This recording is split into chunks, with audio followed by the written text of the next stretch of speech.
Hey, what is going on, guys? XpertFusion here, and welcome to the Telltale The Walking Dead TV adaptation series. This is Season 4, Episode 2, which is titled Amen. So, this episode is going to be primarily focused on Clementine and Kenny. We will have other characters in it later on, but for the beginning, it's going to be just focused on their journey to this church, and we'll see what happens here. It's very important stuff. I know a lot of people were saying they thought last episode was a little slow.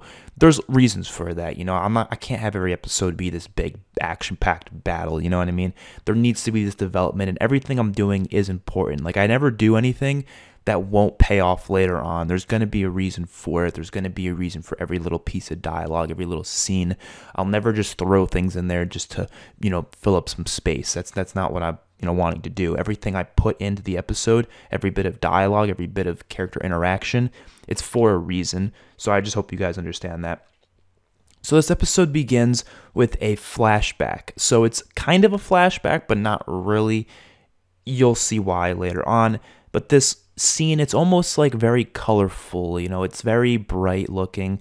And it's Kenny having a ball catch with Duck outside as Katja calls them in for dinner, and the world just seems like magical. Like, it doesn't seem like real life, almost like Carl's visions in season 8, where it felt a little like bright. It didn't look like reality, but it was just, in his mind. This is basically the same deal, but it's in Kenny's mind. It's not an actual flashback. None of this actually happened.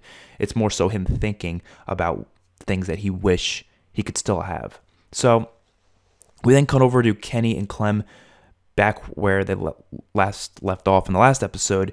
They're in the middle of the road, just had their stuff taken from them by these two Russian guys, and Clem says they have to get back to the others and warn them about these people, but Kenny says it's just two guys. If they happen to go to the house, their group can handle it. Kenny says they are here for the supplies at the church, so they have to finish that.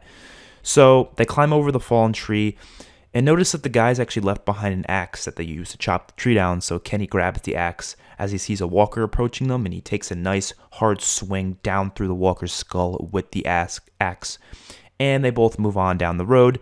We get another one of those scenes, and Kenny, Katja, Duck, and Sherry, of course Kenny's daughter, are all sitting around the dinner table having a really nice meal, and they say a prayer before it while they're looking at the meal, and it's a very just nice, calm scene. We then go back to present. Kenny and Clem walk into the church and quickly find the choir room because that's where Ivy said the supplies was. Kenny looks inside the closet and he looks up and he sees like this hidden door that's kind of like you just to pop it open, and then it drops down the supplies, and it drops down a whole bag of stuff, like a duffel bag.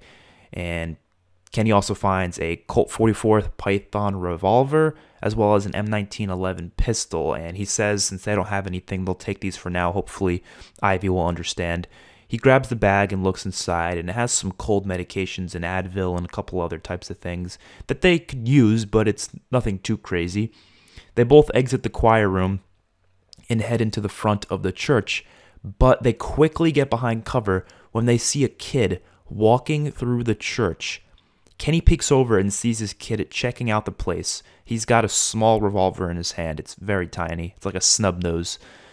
Kenny decides to sneak up on the kid as Clem tells him to slow it down, and Kenny aims his gun at the kid, but Clem makes him stop, which causes the kid to quickly turn around and run off. But Kenny shoots at the kid, then runs after him, and the kid trips over himself, drops his supplies, and Kenny gets to him, which is kind of near the exit doors of the church, and Kenny points his gun in his head while he's laying on the floor, and he grabs his snub-nosed revolver out of his hand.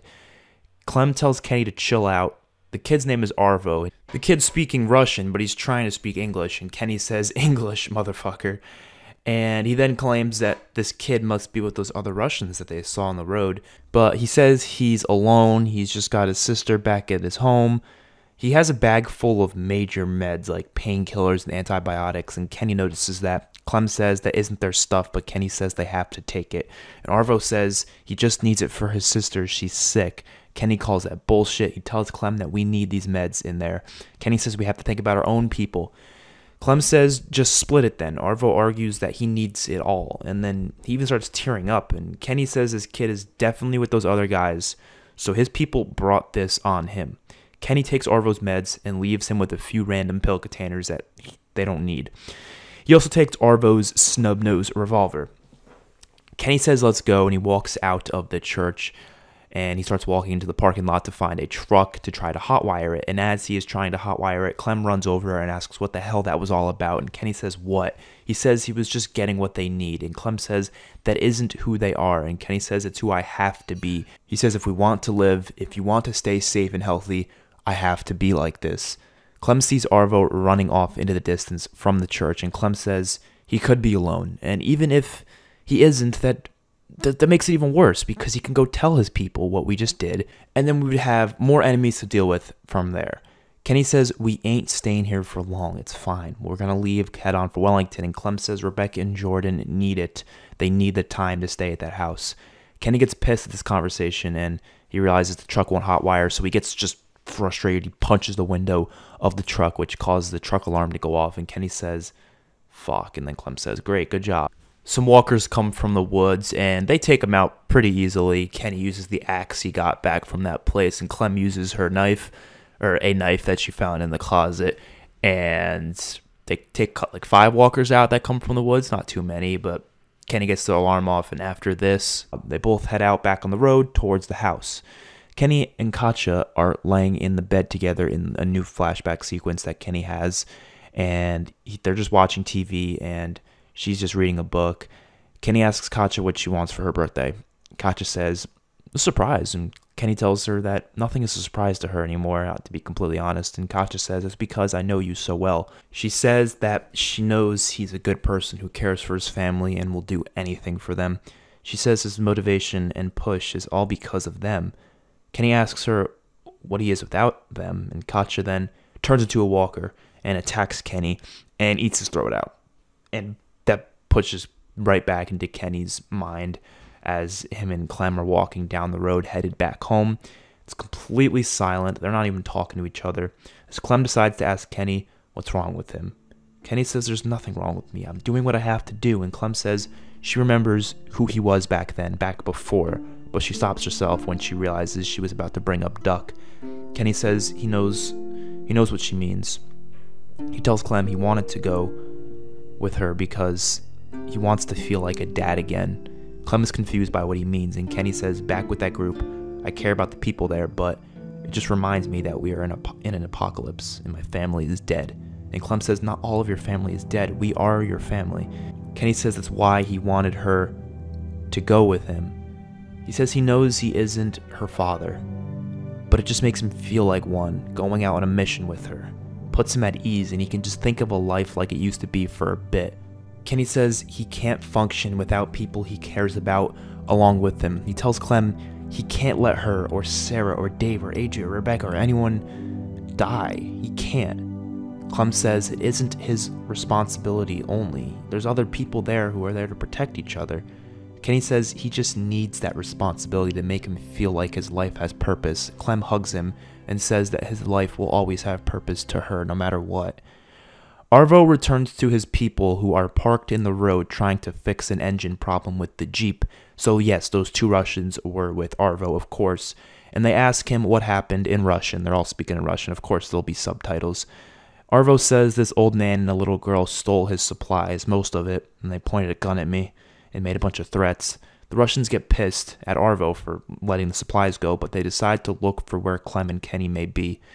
Clem and Kenny keep walking down the road. As they see the Jeep in the distance, Kenny tells Clem to keep her eyes peeled and gun up. Clem spots the Russian hiding behind a tree. She sees like the gun pointing out as Clem calls him out to Kenny, and they hit the deck behind some trees in the woods as fast as they can as the Russians start shooting at them with their AK-47s. Clem and Kenny run through the woods away from the gunshots because they are clearly outgunned. They don't have that type of weaponry on them right now. They keep going as the Russians chase after them into the woods, but Arvo is still in the Jeep hiding. Kenny and Clem come across a lake with a little boathouse. They go inside of the boathouse as the Russians reach the lake. They look around the area because they knew that they couldn't have gone far. Clem is hiding under a bed in the boathouse as Kenny is hiding behind a desk. He holds his python up and waits. The Russians notice that someone was recently here because of the footprints leading right up to the boathouse. So the Russians cock back their AK-47s and light up the wooden boathouse with bullets flying through the place. Clem and Kenny dodge all of the bullets by hitting the deck. Kenny's actually hit in the leg with one of the bullets. The Russians then decide to walk inside as they are both shot by Kenny. Clem also fires at them just as many shots as they can until they are both dead. Clem and Kenny walk out and take the men's belongings, and they return to the Jeep after retrieving the keys and those guys' weapons. And Arvo is not at the Jeep anymore, though. He obviously left. Clem says they could have just attacked. We don't know if they were with that kid or not. And Kenny says, why else would they turn around? Kenny tries to start up the Jeep, but it won't. And then he realizes maybe they were just waiting in the road because the Jeep isn't working. But, of course, Kenny knows his vehicles, so he checks out the engine and he fixes the problem rather quickly. Starts the car back up, and they head back to the house. When they get back to the house, it's nighttime. They quickly get supplies to Bonnie and Rebecca, and Kenny needs help, obviously, because of the bullet that went through his leg, but it went clean through. It was just through his, kind of near his ankle, sort of, but it went clean through, so Bonnie says he'll be all right. They just need to patch that up real quick. And, of course, on the way back to the house, Clem was helping him walk and stuff because he was limping because of that shot. Clem notices that Kenny does not tell them about how they really got most of these meds. Ivy wonders where all those painkillers came from because she doesn't recall having them, and Kenny just says that they found them on the road. Bonnie says the painkillers and antibiotics will help, but not for too long. They might need more in the future. Kenny asks Ivy if he can keep that python he found in the closet back at the church. He says he kind of wants it, to be honest, and Ivy says, knock yourself out. She probably doesn't need that stuff there anymore anyways. She says she's starting to think about if she should even stay here or not. She says it's a bit much maintaining everything here, and Kenny says you're welcome to come with us to Wellington. Kenny heads off to bed along with the other patients because obviously Bonnie's got 3 patients now that are injured and sick in some way, shape, or form. So, yeah, Kenny goes off to bed as everyone else is sleeping for the night, and Clem goes into a bedroom with Sarah sleeping on the bed, and Clem gets a sleeping bag to sleep on the floor. The next morning, the group all settle around in the kitchen eating some eggs and vegetables because they do have some chickens in the backyard, which is pretty awesome, part of the garden area. Bonnie checks on Rebecca again, and she's much worse, literally coughing like crazy, and Jordan's leg is turning purple. Kenny's all right, though. He manages to start to get up a little bit, but it's hard to walk on his legs, so he takes his time. Bonnie runs into the kitchen and says that they need more medical equipment now. She says the stuff they got on that run is not enough. Ivy says there's a hospital nearby. She's looted some of it already, but she hasn't been able to go through it all because it was full of walkers, but that was a few months ago. Aaron says he'll take a team there, and Ivy says she'll go too. She knows where this place is. Bonnie says she should go, but Vince and Shell are very against that. Bonnie says she barely knows how to fight, but she has to learn eventually, and she knows what to get, and she knows what exactly she needs. So it'd be better off for her to go so she can see everything and know exactly what they need. But Shell says all you have to do is write everything down that you can think of, and we'll get as much as we can. Don't worry. So to make sure Bonnie stays back because she's a doctor, she shouldn't be going out. A group of Aaron, Vince, Shell, Ivy, Luke, Nick, Trip, Sandy, and Jane get ready to go. Vince doesn't want Shell to go, but she says that if you go, I go. That's how it works. Dave tells Vince and Shell to be safe, and Vince says, you know me, I always make it out okay. Luke and Nick check on Rebecca to make sure she's okay, and she tells them not to worry about her as they head out. We then flash over to Arvo running through the woods, and he's stumbling over himself trying to get away from the walkers. He stabs one in the head, but almost dies from another one, but he's suddenly saved by one of the Russians, and a group of 5 or so of these Russians come to him in the woods, and they're all holding like really Russian-type guns, like AK-47s and PPSHs, and they ask him where the other 2 guys are, and Arvo says they are dead. He says this old man and a little girl took my supplies. One of the Russians says that Rais won't like this, and Arvo says he knows. Arvo tells them the direction they went in with the Jeep. We then shoot over to Kenny laying down with his leg, and he's just thinking about everything again. And he goes back to that future, or whatever, that alternate reality, I guess, that he was thinking of. And he's just sitting there on the floor with blood coming out of his neck, just pouring out after he's already killed Katja on the floor. And then he sees Duck and Cherry walk in as walkers as well. But this time, he can't do it. He can't kill them like he just killed his wife. Just like he couldn't kill Duck in reality. Just like he couldn't accept the fact that his own daughter died.